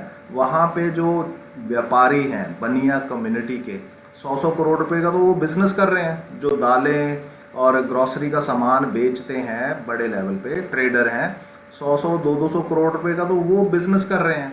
आप पूरी कम्युनिटी को 100 करोड़ में कैसे सेटिस्फाई कर लेंगे? So this is a impossible task. इसके लिए हम काम कर रहे हैं। देखिए, जो वी द पीपल संघ पे काम कर रहे हैं, मैं उसमें फाइनेंशियल सेक्टर को देखता हूँ। तो we are working to develop a financial system for the wholesome community. इसमें हम अपने बैंक ले, मैं बात ऐड करना चाहता हूँ आपकी बात में। इसमें जब नीयत इंसान की साफ होना, जब नीयत साफ होती है, वो आदमी 1 रुपए से बहुत कुछ कर जाता है। अब जब नीयत किसी की खराब होती है, वो 10 करोड़ ने उसके पास में चाहे 1000 करोड़ भी हो, तब भी वो कुछ नहीं कर पाएगा। आपको इस बारे में शायद जानकारी होगी कि गौतम बुद्ध ने तो एक जब घर से बाहर निकले तो उसके पास उनके पास में क्या था? वो के पैसे से नहीं, वो सिर्फ एक विचार से लोगों को जोड़ा साथ में। और विचार, हमारा विचार ही इसके पीछे है। हमारे जेब में कुछ नहीं है। लोगों के पैसे से ही लोगों को ऊपर उठाएंगे। और एक तो 100 करोड़ तो सिर्फ एक इशारा है। आने जी, वाले जी। वक्त में, एक तो आने वाले वक्त में क्या कुछ करेंगे तो आप देख पाएंगे इसको साल के अंदर हम क्या कर रहा है। ये तो सिर्फ मेघराज जी, एक सुनिए, हाँ मैं आपको ये नहीं कह रहा हूँ भी आपकी नीयत में कोई वो है, मैं कह रहा हूँ हाँ भी आपकी बात को बड़ा कर रहा हूँ सिस्टम को, क्योंकि मैं देखिए बिजनेस सेक्टर में हूँ, पिछले 21 सालों से मैं बिजनेस से सिस्टम में काम कर रहा हूँ और पैसे की वैल्यू को मैं समझता हूँ। 100 करोड़ मैं जो बोल रहा हूँ भी बहुत बड़ी अमाउंट नहीं है, छोटी भी अमाउंट नहीं है, बट उसका परिप्रेक्ष्य देखना पड़ेगा। भारत की जो जनसंख्या ही है 136 करोड़ है। 136 करोड़ लोगों में आप 100 करोड़ रुपए को कहाँ आते हैं, उसका क्या वैल्यू नहीं, है? इसमें इसमें हॉस्पिटल प्लान हमारा ये है, इसमें हम हर महीने 100 करोड़, अगर हम हर महीने की बात करें, हमने इसमें सिर्फ एक की बात नहीं करते, हर महीने जब हम 100 करोड़ एक ही लाख एक मतलब जैसे एक वो ले लेंगे, एक स्टेट ले लेंगे हम, एक ही स्टेट में अगर 2 बड़े बड़े हॉस्पिटल बना रहे हैं एक महीने में, और अभी 12 महीने में कितने कंट्रोल होंगे, 12 स्टेट कंट्रोल हो जाएंगे, और 2 साल में कितने कंट्रोल हो जाएंगे, 24 स्टेट में तकरीबन सारे कंट्रोल हो जाएगा। तो ये उसको हर महीने का है प्लान इसके पीछे, ना कि एक सिर्फ 100 रुपए, सिर्फ सारी जिंदगी में 100 रुपए लेने सिर्फ ऐसा नहीं, अभी कुछ हम नहीं आपका होगा। देखिए उसमें उसमें हम आपका बिल्कुल साथ देंगे। आप संघ के साथ जुड़िए, वी द पीपल बहुत बड़ा संघ है, इसमें सभी लोगों का शमूलियत कर रहे हैं। भारत से लेके पूरी दुनिया में जो समण समाज के लोग हैं, पहले तो समझना पड़ेगा समण समाज क्या है। जो आप बोलते हैं भी मैं शब्द यूज नहीं करना चाहता हूँ, जो majority of the people, politicians और मीडिया वाले या जो बहरूपीय लोग इस्तेमाल करते हैं, दलित, ये वो शब्द, मैं उनमें नहीं जाऊंगा, क्योंकि ये एक रणनीति के तहत हम लोगों को शब्द दिए गए हैं। दलित अपने आप में एक डेरोगेटरी वर्ड है, अनकॉन्स्टिट्यूशनल वर्ड्स हैं। तो हम लोग जितने भी भारत के लोग हैं, भारत के मूल बाशिंदे हैं, भारत के मालिक हैं, इस देश के मालिक हैं। तो मालिक को अगर आप नौकर से भी बदतर शब्द से संबोधन करेंगे तो आप उसको क्या समझते हैं? तो भारत में जो बैठे हुए लोग हैं वो भारत के दुश्मन हैं, गद्दार हैं, वो इस देश के कॉन्स्टिट्यूशन के गद्दार हैं। तो उनके ऊपर देशद्रोह का मुकदमा होना चाहिए, वो जो कोई करता नहीं है, ना कि कोई संगठन कर रहा है, ना कोई भारत के लोग करते हैं। तो इन चीज़ों को समझना बहुत जरूरी है। तो हमें पहले मिल के भारत की परिप्रेक्ष्य को बड़ा रूप देना पड़ेगा, हमें अपनी जिम्मेवारियों का निर्वाह करना पड़ेगा भी हम भारत के नागरिक हैं, और भारत के कॉन्स्टिट्यूशन का सम्मान करना पड़ेगा, और भारत को ही हमें बड़ा करना पड़ेगा, मिल के बड़ा करना पड़ेगा। और जो ऑलरेडी स्कूल्स कॉलेजेस हैं सरकार के, वो आपके अपने ही हैं, हमें नए बनाने की ज़रूरत नहीं है, हमें उनको संभालने की ज़रूरत है, उसमें इनपुट देने की ज़रूरत है। जो आज सत्ताधारी लोग सभी सिस्टम्स को बेच रहे हैं, पब्लिक सेक्टर की कंपनीज को बेच रहे हैं, रेलवे को बेच रहे हैं, वो किसी के बाप की जागीर नहीं है, वो आपकी और हमारी जागीर है, भारत के नागरिकों की जागीर है, क्योंकि हम एक एक पाई टैक्स के रूप में देते हैं। आपका बच्चा एक टॉफी चॉकलेट भी खाता है, उस पर भी हम टैक्स देते हैं। अगर कोई कहता भी, भिखारी भी जो बैठे हुए सड़कों पे, वो भी टैक्स देते हैं। अगर वो भिखारी कोई सामान खरीदता है आपसे भीख लेके, उसके बाद उस पैसे से वो कोई सामान खरीदता है बाजार से, तो वो भी इनडायरेक्ट देते हैं। तो इन परिप्रेक्ष्य को समझना पड़ेगा। हमारे नागरिक जो है वो अनभिज्ञ हैं इन चीज़ों से, उनको एजुकेट ही नहीं किया जाता। भी हर भारत का एक एक आदमी इस इकोनॉमी में अपना योगदान डालता है और हर रिसोर्स पे उसका हक है। थैंक यू, मैं ज़्यादा समय ले गया आपका। माफी चाहता हूँ, मैं 2-2 मिनट का टाइम दूंगा सभी को, अभी थोड़ा टाइम ज्यादा हो गया, यहाँ पर रात हो गई है। तो इसमें जो है, देखो ये प्लान जो है ना, इसके पीछे सिर्फ सेवा सीमित नहीं है, इसके पीछे राज्य सत्ता तक जाएगी बात है। राज्य सत्ता में जो इसमें काम करेंगे लोग, MLA, MP, मुख्यमंत्री, राज्यपाल, जो ये सब इसके इसी से निकलने वाली चीज है। तो ये तो सिर्फ एक इशारा हमने क्या किया, इसके पीछे जो बेगमपुरा राज कहते हैं, जिसको राष्ट्र बेगमपुरा खड़ा, इसके संत रविदास जी का सपना है, गौतम बुद्ध का जो सपना है, जो सच्चाई का राज का है, गुरु नानक का जो है, मोहम्मद साहब का, इनके जब सभी महापुरुषों का जो सच्चाई का राज का सपना है, उसको लेकर आ रहे हैं। ये तो एक इशारा है कि हम जा किधर को रहे हैं। रास्ता सिर्फ हम कहते हैं, रास्ता तो मतलब रास्ता बना तो मंजिल तो बना भी लेकिन जब रास्ता ढूंढ लेता है ना आदमी, तो मंजिल मिल जाती है। तो हमारा रास्ता सिर्फ हमने इशारा किया, भाई हमने ऐसा करना चाहते हैं। आने वाले वक्त में जो भी इसमें काम करेंगे लोग, वही MP होंगे कल के, वही MLA होंगे, वही मुख्यमंत्री होंगे। बस 2 शर्तें होंगी इसमें, सिर्फ सच्चाई और ईमानदारी। इस पर दोनों को हम समझौता नहीं करेंगे, चाहे कोई भी हो। अगर इसमें समझे कोई भी हमें मतलब चाहे हमारा बाप हो या हम हैं या हम, अगर जो हम बोल रहे हैं खुद, अगर हम भी इस पे गलत होते हैं तो हमें भी बाहर निकाल के फेंक सकते हैं वहां से। तो ऐसा करेंगे, इसमें सिस्टम में लागू होता है। इसमें जो है मैं 2 मिनट दूंगा सभी को, प्लीज मैं माफी चाहता हूँ, और 2 मिनट में सिर्फ समाप्त करें। प्रोफेसर एसपी जोहरी जी, आप अपना स्पीकर ऑन कीजिए। इसको बताएं कि जो सारी डिबेट हो रही है इसके इसमें मतलब इससे आप क्या बात है निकालें, अच्छी बात है। और दूसरा, इसमें बहुजनों को एक साथ इकट्ठा करने में हम क्या रोल कर सकते हैं, बल जिससे सारे बहुजन जो है बिखरे पड़े हैं इनको एक साथ इकट्ठा किया जा सके। जी भाई साहब। जी sorry, due to electricity cut. कोई बात नहीं, तो चलता रहता है। जी जी जी फिर शैतान लोग बैठे पीछे, वो फिर कहीं ना कहीं गड़बड़ कर जाते हैं ऐसा। हाँ जी जी। अब मेरा मानना यह है, जो कुछ भी हम कर रहे हैं सब अच्छा है जी। लोगों की जरूरत को समझते हुए ही तो हम उनको जोड़ सकते हैं। सभी ने यही कहा है, आपने भी वही कहा, संजीव जी ने भी वही कहा, सभी का एक ही एजेंडा है। हमारा यूथ, मोस्ट ऑफ द जो यूथ है बाहर जा रहा है लगातार, कनाडा, ऑस्ट्रेलिया या कहीं भी। उसकी वजह क्या है कि भारत में जो रिसोर्सेस हैं उनके लिए नहीं है। अगर हम रिसोर्स डेवलप कर लेंगे तो शायद उनको रोक भी लेंगे। अगर वो एक बार रुक जाता है यहाँ पर तो समझिए इकोनॉमी भी बढ़ेगी और हर चीज बढ़ेगी, और ये पॉसिबल एजुकेशन से ही होगा। अब आप कहेंगे सबको एजुकेट करना बड़ा मुश्किल तो है। मैं बात कर रहा था उस समय की यूनेस्को की, और ये सब पुरानी बातें हैं काफी, लेकिन जरूरी है। मैंने कहा था कि उस समय भी प्रौढ़ शिक्षा अभियान सिर्फ इसलिए शुरू किया गया था क्योंकि फंड चाहिए थे। हर गवर्नमेंट का ये एजेंडा है। आज भी जो न्यू शिक्षा पॉलिसी लाई गई है उसका भी मेन पर्पज है यूनेस्को से फंड क्रिएट करना। भाई वो फंड लेते ही हैं, गवर्नमेंट फंड लेगी, आगे बढ़ेगी।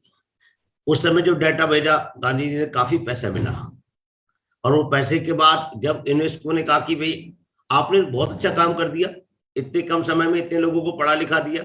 अब पढ़ाया लिखाया क्या था? 35 जो ईयर्स के लोग हैं उनको पढ़ाने का क्या था? आ से अनार, का खा गा ये पढ़ाया गया था, या फिर नाम लिखना सिखा दिया गया था। तो आपको जो हमारे बुजुर्ग हैं, हमारी जैसे हमारी मदर हैं या कोई भी है, उनके लिए उतना ही आता है, उससे ज्यादा नहीं आता है जी। तो उसके पीछे ये, उसके बाद उन्होंने कहा कि इसको और आगे बढ़ाइए। आगे जब बढ़ाने की बात हुई तो उन्होंने और फिर क्या, अब क्या करा जाए, बहुत सारी पॉलिसी आई। फिर टीच वन ईच वन भी आया है इसी बीच में। शिक्षा मित्र वाला जो कॉन्सेप्ट था, शिक्षा मित्र का कॉन्सेप्ट लाइए पढ़ाने के लिए।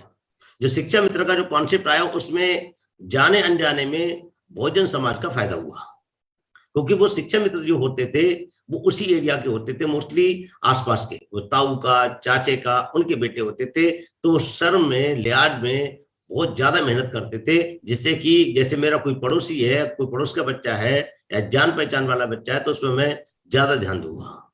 वो अच्छे से पढ़ गए।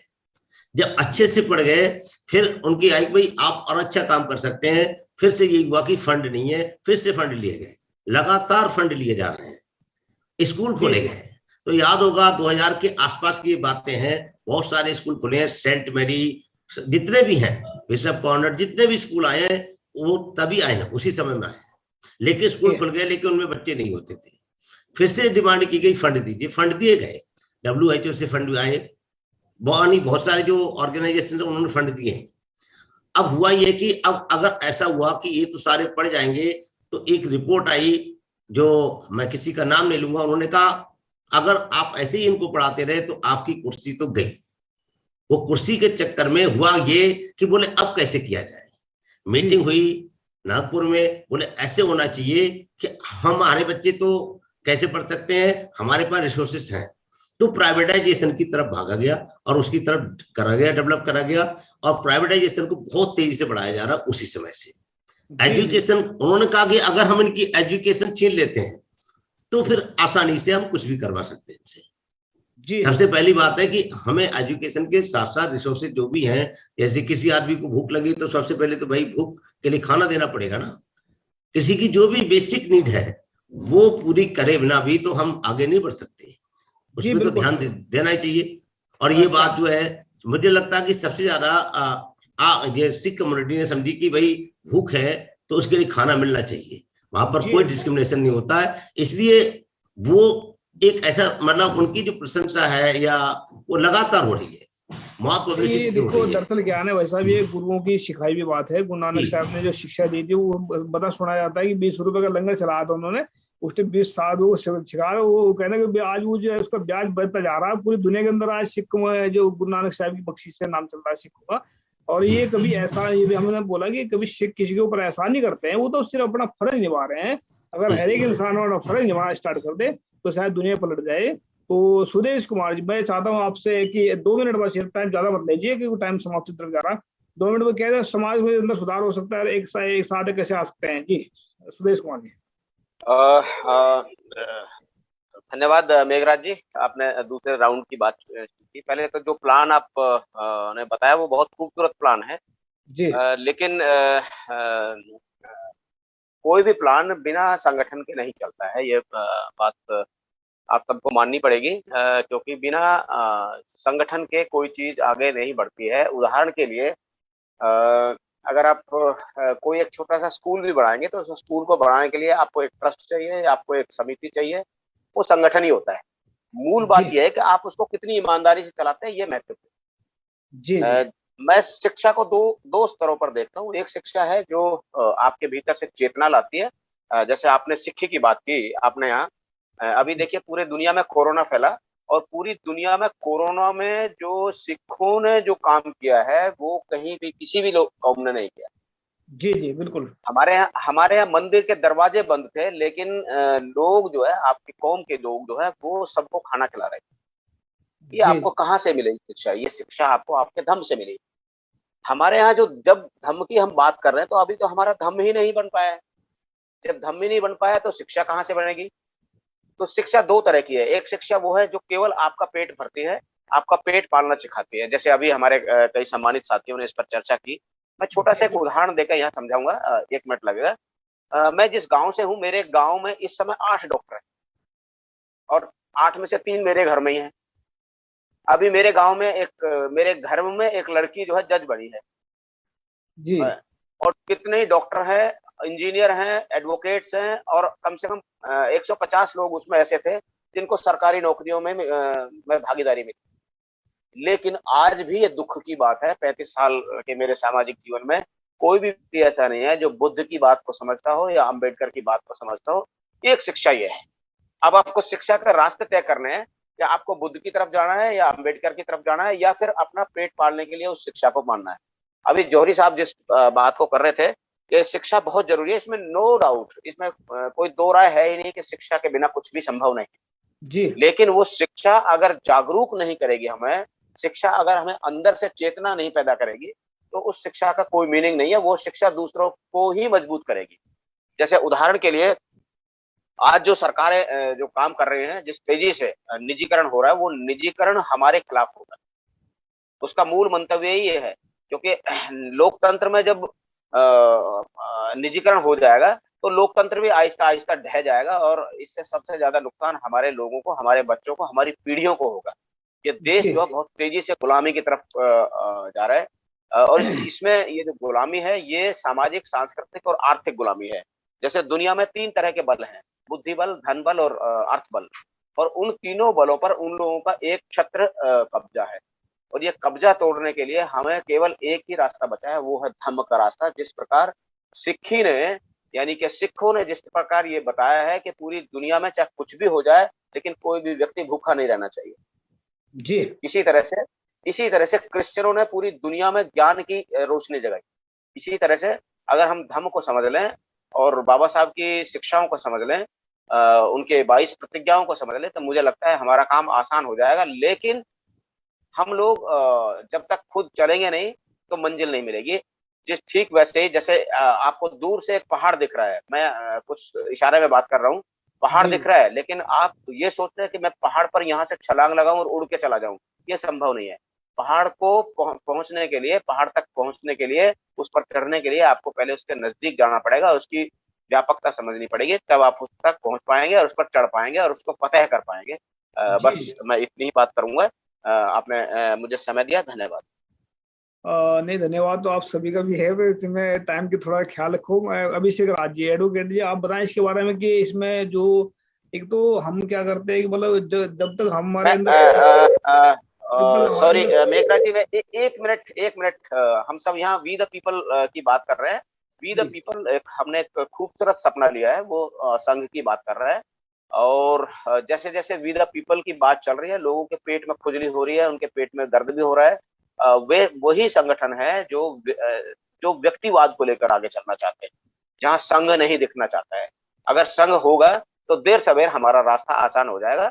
और ये एक शुरुआत है हम सब साथियों की, जिसमें हमारे लगभग सारे लोग जो यहाँ पे मौजूद है वो सारे वी द पीपल की ओर से हैं। वी द पीपल का मतलब है हम भारत के लोग, यानी कि हम वे लोग जो समण और वमन में बटे हुए हैं। एक न एक दिन हम सब इकट्ठे होंगे, ऐसी उम्मीद के साथ मैं एक बार फिर धन्यवाद। जी, चाहे किसी की पेट में दर्द हो रहा है या आंख में दर्द हो रहा है, कहीं भी दर्द हो रहा है, आप अपना काम को जारी रखें। एक दिन वो भी गिर पड़ करके सामने आएंगे, ठोकरा खार के मतलब जो सही रास्ते पर आ जाएंगे। ऐसी बात नहीं है जो मतलब ऐसे कर जी अभिषेक जी क्या कहना चाहते हैं लास्ट में? आप टाइम समाप्ति की तरफ जा रहा है, वो जल्दी। हाँ जी, बहुत धन्यवाद मेघराज जी दोबारा समय देने के लिए। जो सुदेश तनवर जी ने बात कही थी, बस इसी को आगे थोड़ा सा कंटिन्यू करके इसको खत्म करेंगे जी। जब हम काम करते हैं तो दो शक्तियां एक साथ चलती हैं, एक सकारात्मक एक नकारात्मक। तो जब हम पॉजिटिविटी के साथ हम अपने काम को आगे लेके जाएंगे तो जो नेगेटिव फोर्सेस हैं वो अपने आप वीक होती चली जाएंगी। और हमको उनके बारे में बात भी नहीं करनी है, हमको उनके, क्योंकि आप सभी इस बात को बहुत अच्छे से जानते होंगे कि शैतान का नाम लेने से ना शैतान ही बढ़ता है। तो इसलिए ना हमको शैतान का नाम लेना है, ना हमको शैतान की कोई बात करनी है। हमको अपना काम करना है और हमको अपना काम पूरी ईमानदारी से करना है। और एक बात संजीव जी की जो है वो बहुत सही है, वो बहुत सटीक है कि इंडिया जो है एक वेलफेयर स्टेट है और यहाँ पे हेल्थ, एजुकेशन और उसके अलावा बहुत सारी चीजें ऐसी हैं जो गवर्नमेंट हमको देगी। हम आज की तारीख में जो भारत में लोग बैठे हुए हैं, अगर वो 100 का नोट घर में लाते हैं तो उसमें से 70 रुपए हम टैक्सेस में दे के आते हैं। और कुछ डायरेक्ट टैक्सेस होते हैं, कुछ इनडायरेक्ट टैक्सेस होते हैं। तो जो पैसा हम सरकार को दे रहे हैं उस पैसे से सरकार हमारा वेलफेयर करे, हमको इस बात पे मजबूर ना करे कि हम जो है हम इतने मजबूर हो जाएं कि हम ये कहें कि हम अपना स्ट्रक्चर खड़ा करेंगे। अपना स्ट्रक्चर मतलब हम अपना अस्पताल खड़ा करेंगे, हम अपना स्कूल खड़ा करेंगे। वो हमें करना चाहिए, वो एक बहुत अच्छी बात है कि वो हमको करना चाहिए। लेकिन हमारा जो मेन मोटिव है, यहाँ पे जो हम सब लोग इकट्ठे हो रहे हैं, आज जो हम सुबह सुबह उठ के आपके साथ चर्चा कर रहे हैं, आपके यहाँ रात हो रही है लेकिन हमारे यहाँ सुबह सुबह उठ के हम सब यहाँ चर्चा कर रहे हैं। रोज रात को 1-1 बजे तक वी द पीपल के जितने भी लोग हैं वो जागते हैं, लोग दिन भर लोगों से बात करते हैं, लोगों को जोड़ने की कोशिश कर रहे हैं, लोगों तक बात पहुंचाने की कोशिश कर रहे हैं। उसका मोटिव सिर्फ यही है कि जो संविधान ने हमको दिया है उसका एप्लीकेशन पूरी तरह से इस देश में होना चाहिए। और उस एप्लीकेशन में सारी चीजें आती हैं। उस एप्लीकेशन में स्कूल भी आता है, हॉस्पिटल भी आता है, रोजगार भी आता है, खाना भी आता है, पकाना भी आता है। उसमें रिप्रेजेंटेशन भी आती है, चाहे वो पॉलिटिकल हो चाहे वो इंस्टीट्यूशनल हो, तो उसमें सारी चीजें आती हैं। क्योंकि वो सब जो संविधान का पहला पन्ना है जिसको हम प्रिएम्बल कहते हैं उसमें लिखा हुआ है। तो इसलिए जितने भी लोग यहाँ पे हैं, यहाँ पे बैठे हुए हैं, वो सबके सब समन समाज को इकट्ठा करने में लगे हुए हैं। क्योंकि जब तक हम एक साथ नहीं आएंगे तब तक हम कुछ नहीं कर सकते। ये बिल्कुल उसी तरह है कि अगर जो बचपन में हम कहानी सुनते थे कि अगर एक लकड़ी है तो कोई तोड़ देगा और अगर बंच ऑफ लकड़ी है तो कोई नहीं तोड़ सकता, और वो बंच ऑफ लकड़ी आपके काम भी आ सकती है। तो इसलिए हमको जुड़ना पड़ेगा। जब तक हम जुड़ेंगे नहीं तब तक हम बढ़ेंगे नहीं, तब तक हम जीत नहीं सकते। हमारे फेलियर का सिंगल रीजन है, जितने भी साइंटिफिक टेम्परामेंट के लोग हैं वो इस बात को जानते हैं कि अगर आप एक काम को कर रहे हैं और वो काम नहीं हो रहा है तो इसका मतलब ये है कि उस काम को करने के तरीके में कोई गलती है, कुछ गड़बड़ है जिसकी वजह से वो काम नहीं हो रहा है। तो इसलिए उस गलती को, उस गड़बड़ को बदल के नए तरीके से उस काम को करना ये है। और वो भी कोई नया तरीका नहीं है, वो तरीका बुद्ध ने बताया था, वो तरीका बाबा साहब ने संविधान में दिया और उससे रिलेशन में इंस्ट्रक्शन भी दी कि संगठित हो जाओ, लेकिन फिर भी संगठन नहीं होने को तैयार है। तो इसलिए जब तक हम एक साथ नहीं आएंगे तब तक हमारी कोई समस्या सॉल्व नहीं हो सकती। हम कितने तो पैसे खर्च कर लें, हम कितने तो संगठन बना लें, हम कितने तो नेता बना लें, हमारा बिल्कुल वेलफेयर नहीं हो सकता जब तक हम सारे के सारे एक साथ एक जगह बैठ के खाना शुरू नहीं करेंगे, एक दूसरे के यहाँ आना जाना शुरू नहीं करेंगे, एक दूसरे पे भरोसा करना शुरू नहीं करेंगे, और एक संघ के रूप में हम उभर के सब के सब एक साथ नहीं आएंगे। देखिए, गांव से लड़ना है तो गांव लड़ेगा, शहर से लड़ना है तो शहर लड़ेगा, संगठन से लड़ना है संगठन लड़ेगा, पार्टी से लड़ना है पार्टी लड़ेगी, और संघ से लड़ना है तो संघ ही लड़ सकता है, संगठन नहीं लड़ सकता। धन्यवाद। जी जी जी। मैं सबसे पहले तो मैं आपका सर एक मिनट सर, संघ सभी से लड़ सकता है। बिल्कुल। और इसमें है ना शर्मिला जौहरी जी, मैं आपका स्पेशल धन्यवाद करता हूँ। आपने इसमें मीटिंग हमसे, इन लोगों से मीटिंग कराई है। सभी जो है इंटेलिजेंट हैं, सभी कुछ करना चाहते हैं, सभी के अंदर समाज का दर्द है। बस इस दर्द को जगाए रखना है, इसको बहुत जल्दी आप सभी का ये दर्द काम आएगा, लोगों के काम आएगा, और एक सही दिशा में लेके जाएंगे। नई उमंग, नई तरंग, नई दिशा में चलो, हर कदम अपना सच की ओर ले चलो। जब सच की ओर जाएगा कदम, तो ये तो दुनिया के अंदर पता नहीं कि कौन जो बैठे हैं, जो शैतान लोग बैठे हैं। उसमें एक हमने शायरी लिखी थी कि जो सच के रास्ते पर चलते वक्त झूठ के पहाड़ भी आएंगे। अगर हम चलते रहे दृढ़ता से सच के रास्ते पर, तो झूठ के पहाड़ धुएं की तरह उड़ जाएंगे। तो ये धुएं की तरह हैं ये लोग। ये आज करोड़ इनके पास में, कल वो 50 करोड़ या 1000 करोड़ या लाख करोड़ भी आ जाए तब भी तो ये टिकने वाले लोग नहीं है। क्योंकि दम वहां पर सच टिकता है, जहां पर सच होता है, सच ही पूरे वर्ल्ड के अंदर महान होता है। शर्मिला जी, आप लास्ट में क्या कहना चाहती हैं? और आपका स्पेशल धन्यवाद, आपने मीटिंग कराई हमारे इनके साथ में। जी, क्या कहना चाहते हैं लास्ट में? बस मैं तो यही कहूंगी, पूरे देश से, दुनिया से आह्वान करती हूँ कि संघ के महत्व को समझो, इकट्ठा होने के महत्व को समझो। इकट्ठे रहने वाले लोगों को कोई छेड़ नहीं सकता। जो समाज बिखरा हुआ होता है उसी पे सब पत्थर मारते हैं। तो हम लोगों को पहले इकट्ठा होना चाहिए, बिना उद्देश्य के इकट्ठा होना चाहिए, एक दूसरे का हाल चाल पूछें और समाज की वेदनाओं को समझें। यहाँ पे संघ में आपको सब कुछ मिलेगा। संघ का कोई अपना खुद का कोई एजेंडा नहीं है। जो हमारा पब्लिक का एजेंडा है वो ही संघ का एजेंडा है। तो संघ के साथ खड़े हो जाओ। पूरी दुनिया से मैं आह्वान कर रही हूँ, जहां जिस देश में हमारे लोग रहते हैं, वी द पीपल, संघ की वेदना को समझो।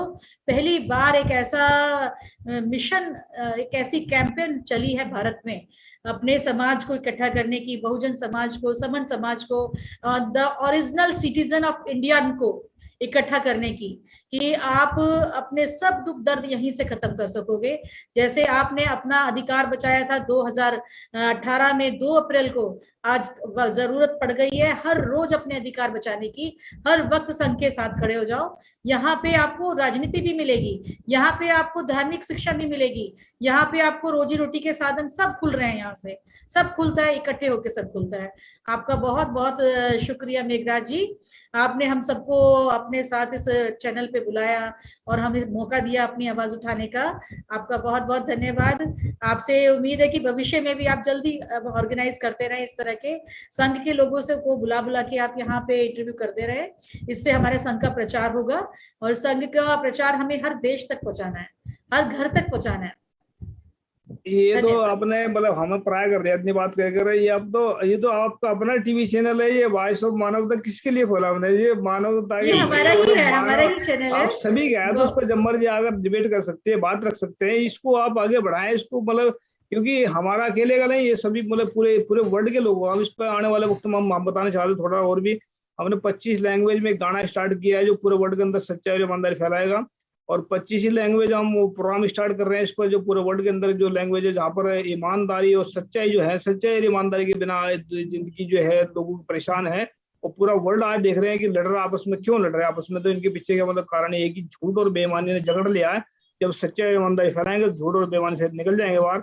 और एक दिन भारत को कहते हैं ना लोग, सोने की चिड़िया है भारत, ऐसा बोलते हैं लोग, सोने की चिड़िया थी कभी ये। लेकिन भारत के पास में भी नौजवान है, अभी सब कुछ सोर्स भी बहुत सारे ऐसे हैं कि भारत को हम दोबारा इसको सोने की चिड़िया नहीं, सोने का बाज बनाएंगे, ताकि यहाँ कोई विदेशी परिंदा पढ़ना फड़फड़ा सके। तो आप सभी का स्पेशल धन्यवाद।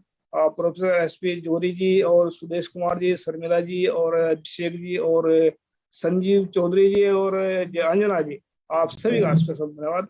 आप हमारे साथ जुड़े और आने वाले वक्त में हम उम्मीद भी करते हैं कि आप सच्चाई और ईमानदारी के रास्ते पर चल करके एक दिन भारत को इस मनवाद के चुंगल में छुड़ाएंगे और भारत को सोने की चिड़िया नहीं, सोने का बाज बनाएंगे। थैंक यू सबका। Sir 10 second sir sir 10 second जैसे कि हमारी बीदा पीपल की मीटिंग प्री प्लान्ड होती है, मैं आपसे रिक्वेस्ट करूंगा कि आप भी थोड़ा सा इसको ऐसे कह दीजिए कि इस दिन हम मीट करेंगे, तो हमारे लिए भी सहूलियत होगी ज्यादा से ज्यादा लोगों को जोड़ने की, और वो सारे लोग बहुत ही ज्यादा बेनिफिशियरी हैं। जी हम संडे को, हर संडे को इसी टाइम करते हैं, सुबह 8 से लेकर 9 बजे तक। अगर आप संडे को टाइम दे सकते हैं तो मेरे लिए बहुत बेहतर रहेगा। नहीं, संडे बिल्कुल दे सकते हैं। हाँ जी, शुक्रिया आप सभी का, धन्यवाद इस पर सर। और वाहिगुरू जी का खालसा, वाहिगुरू, सत श्री अकाल, अस्सलाम वालेकुम, जय जय। Thank you ji.